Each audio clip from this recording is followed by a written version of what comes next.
प्रभाग के विकास कार्यों को तेज रफ्तार देते हुए ऐरोली सेक्टर 4 स्थित दिवंगत बाळू राघव सोनावणे उद्यान के सुशोभीकरण कार्य का भूमि पूजन हाल ही में शिवसेना जिला प्रमुख द्वारकानाथ भोईर की उपस्थिति में संपन्न हुआ।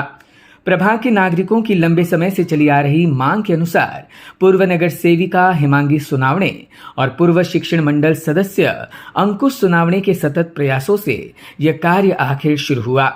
कार्यक्रम के दौरान हेमांगी सोनावणे ने पूजा अर्चना की, जबकि जिला प्रमुख द्वारकानाथ भोईर ने हार अर्पित कर श्रीफल बढ़ाकर भूमि पूजन किया। जहां इस अवसर पर पूर्व नगर सेवक मनोज हल्दणकर, पदाधिकारी और स्थानीय नागरिक बड़ी संख्या में उपस्थित थे। द्वारकानाथ भोईर सह नागरिकों ने सोनावणे दंपति के कार्यों की जमकर सराहना की। ऐरोली सेक्टर 4 येथील आमच्या नगरसेविका हेमांगीताई अंकुश सोनावणे यांच्या प्रभागामध्ये पूर्वीचा जो प्रभाग होता त्या प्रभागामध्ये हे उद्यान आहे। अंकुश काळू राघव सोनावणे हे उद्यान आहे। या उद्यानामध्ये गेली 7-8 वर्षापूर्वी हे उद्यान तयार केलेलं होतं आणि यामध्ये विविध प्रकारचे काही खेळाच्या अनुषंगातून, काही बसण्याच्या अनुषंगातून, काही इतर सुशोभीकरणाच्या अनुषंगातून काम व्हावं अशा प्रकारची येथील स्थानिक नागरिकांची मागणी होती। आणि हेमांगीताईंनी सातत्याने, त्यांचे पती अंकुश सोनावणे ह्या दोघांनी सातत्याने त्या ठिकाणी महानगरपालिकेकडे, आयुक्तांकडे हा पाठपुरावा करून ह्या उद्यानाचा कायापालट करण्याचा मनोदय त्या ठिकाणी व्यक्त करून पाठपुरावा केला कामाचा आणि आज या ठिकाणी त्या कामाचा शुभारंभ होत आहे। हेमांगीताई ह्या सभागृहामध्ये अतिशय त्या ठिकाणी प्रशासनाला जाब विचारून प्रत्येक कामामध्ये तत्परता दाखवून त्या ठिकाणी आपल्या प्रभागातील नागरिकांचा कामांचा जास्तीत जास्त लाभ नागरिकांना कसा मिळेल आणि त्याकरता आपल्या प्रभागामध्ये असलेले नागरिक आणि त्यांची गरज यासाठी प्रशासनाकडे सभागृहामध्ये वारंवार त्यांनी आवाज उठवला आहे आणि निश्चितच भविष्यामध्ये येणाऱ्या महानगरपालिकेच्या संभाव्य निवडणुकीमध्ये त्यांना येथील जनता आशीर्वाद देईल याची मला खात्री आहे। मी हनुमंत आनंदराव खराडे, मी शिक्षक होतो।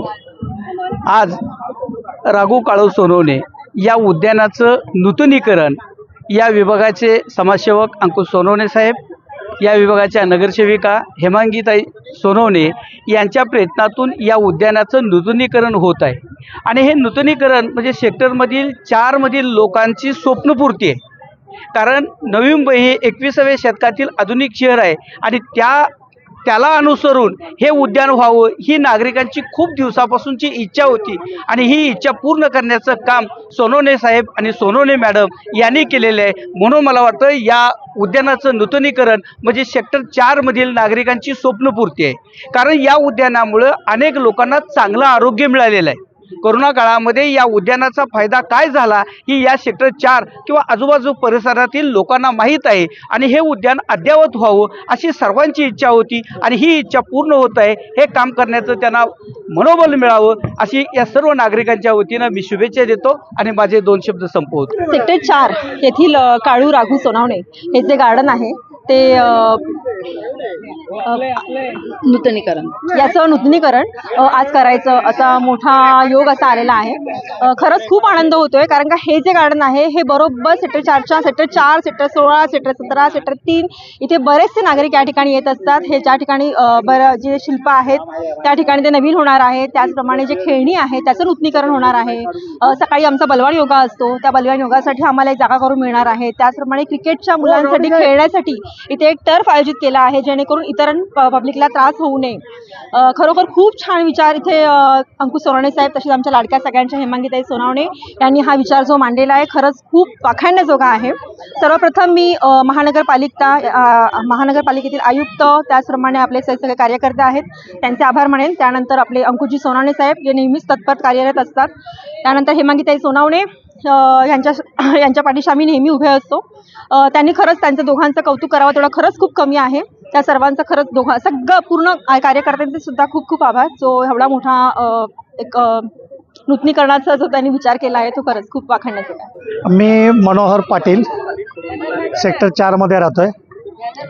या गार्डनचा उद्घाटन जे होत आहे त्याबद्दल मी सर्वप्रथम आमच्या नगरसेविका हेमांगीताई सोनावणे त्याचबरोबर अंकुशजी सोनावणे यांचं मनापासून मी स्वागत करतो, अभिनंदन करतो। कारण इथे येणारे जे लोक आज जरी बघितला तिथे तर प्रचंड प्रमाणामध्ये इथं लहान मुलं येतात, सिनियर सिटीजन येतात आणि सगळ्या म्हणजे वयोगटातील सर्व इथे लोक उपस्थित राहतात.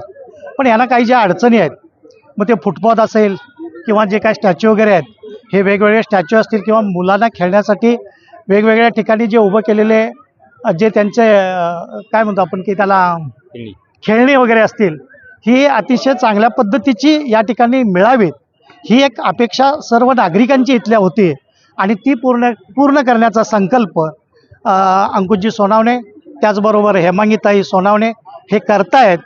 आणि ही मागणी जी आहे ही सर्व सेक्टर 4मधील सर्व नागरिकांची आहे आणि त्यांनी इथून पुढं सुद्धा अशाच पद्धतीचं काम करावं आणि सगळ्या बाबतीत म्हणजे रस्ते असतील किंवा गार्डन असतील या बाबतीत त्यांचं सुशोभीकरण करून या लोकांना एक वेगळ्या प्रकारचा आनंद द्यावा एवढीच आमच्या नागरिकांची भावना आहे. वहीं अंकुश सोनावणे ने कामों की जरूरत पर प्रकाश डाला. आज या ठिकाणी दिवंगत काळू रघु सोनवणे उद्यानाचं सेक्टर 4 आयली या ठिकाणी उद्घाटन म्हणजे भूमिपूजन करण्यात आलेलं आहे. आमचे जिल्हा प्रमुख माननीय द्वारकांतजी भोईर साहेब यांच्या हस्ते या ठिकाणी आज त्याचं उद्घाटन झालेलं आहे.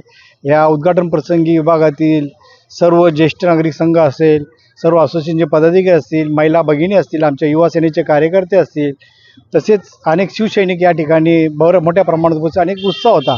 कारण या ठिकाणी सर्वांची मागणी होती की या ठिकाणी एक आपण जेव्हा पाहतो इतर शहरामध्ये एक चांगलं असं सुसज्ज गार्डन असतं, तिथं मग विविध प्रकारची संकल्पना मांडलेली असते आणि या ठिकाणी सर्व नागरिकांची मागणी होती की या ठिकाणी आम्हाला एक साहेब आपण जे काम करतात एक चांगलं काम करता, नगरसेविका हेमांगी सोनवणे असेल, मी असेल, आमचे कार्यकर्ते असतील, कार्यकर्त्यामधून चांगलं काम होत असतं, तर आपल्याला गार्डन पण आपलं एक तसं एक उच्च दर्जाचं एक चांगल्या प्रकारे गार्डन झालं पाहिजे. त्या अनुषंगाने या गार्डनमध्ये मग शिल्प असतील, तुमचे फुटपाथचे रुंदीकरण असतील, नवीन झुडपं असतील, अशी अनेक कामे, तसेच वॉटर टँक जी 50 लिटरची अंदाजे ती असेल. या ठिकाणी अजून दुसरं महत्त्वाचं म्हणजे एक खेळाचं जे मैदान आहे त्याच्यासाठी एक लाकडी बैठक आसन व्यवस्था असेल, म्हणजे स्टेडियमच्या टाईप असणार आणि त्या क्रिकेटचं काय स्टफ ते असणार, परत बॅडमिंटनचं, व्हॉलीबॉलचं, असे म्हणजे अनेक प्रकारचे गेम त्या ठिकाणी सुसज्ज आणि एक आधुनिक पद्धतीचं लोकांना आवडेल अशाच या पद्धतीने या ठिकाणी आम्ही या ठिकाणी उद्घाटन केलेलं आहे. या ठिकाणी मी सांगू इच्छितो की येणाऱ्या काळामध्ये कंडोनियम अंतर्गत जे कामं असतील, मग ते मलनिसारण असेल, तुमची वॉटर पाण्याची लाईन असेल, अशी अनेक कामं या ठिकाणी कंडोनियमची कामं देखील त्यांचं देखील या ठिकाणी लवकरच आचारसंहिता जर उशीर लागली त्याचं देखील उद्घाटन करण्यात येईल. एकंदरीत एवढं सांगायचं या विभागामधील नागरिकांचा आम्हाला पूर्णपणे आशीर्वाद आहे आणि त्यांच्या सहकार्यामुळे ते सर्व पाठीचे असल्यामुळे आम्ही एवढी मोठी कामं करू शकतो. आज या ठिकाणी पाहिलं असेल, मला कोणीतरी बोलले की या गार्डनमध्ये काही RTI कार्यकर्ते आले होते, काही पत्रकार आले होते, पण त्यांना एवढं समजत नाही की त्यांचं म्हणणं की गार्डन चांगलं आहे मग कशाला खर्च. अरे तुम्ही गार्डनचा पहिले उद्देश समजून घ्या. आज या ठिकाणी आम्ही भूमिपूजन घेतलेलं, कसलं घेतलेलं आहे, ह्या ठिकाणी अनेक संकल्पना आम्ही त्या गार्डनमध्ये मांडलेल्या आहेत. त्याच्या माध्यमात एक विद्युत रोषणाईचं असेल, तुमचं शिल्प असेल, तुमचं फुटपाथचं रुंदीकरण असेल, अनेक गवताचं एक चांगल्या प्रकारे उच्च दर्जाचं असेल, स्टेडियम असेल, असं कामं असताना हे उगाचच आपली काहीतरी अमाऊंट बघतात ना, अमाऊंट बोलली की यांना वाटतं काय तो कॉन्ट्रॅक्टर आणि पालखीच्या ते खाणार आहेत. थोडं तरी समजून घेतलं पाहिजे. आपण सुज्ञ नागरिक आहात, आपण नागरिकांची दिशाभूल जरी केली असेल, नागरिक एवढी दिशाभूल होणार नाही, का त्यांना माहिती आहे या ठिकाणी वेगळ्या प्रकारचं काम होणार आहे.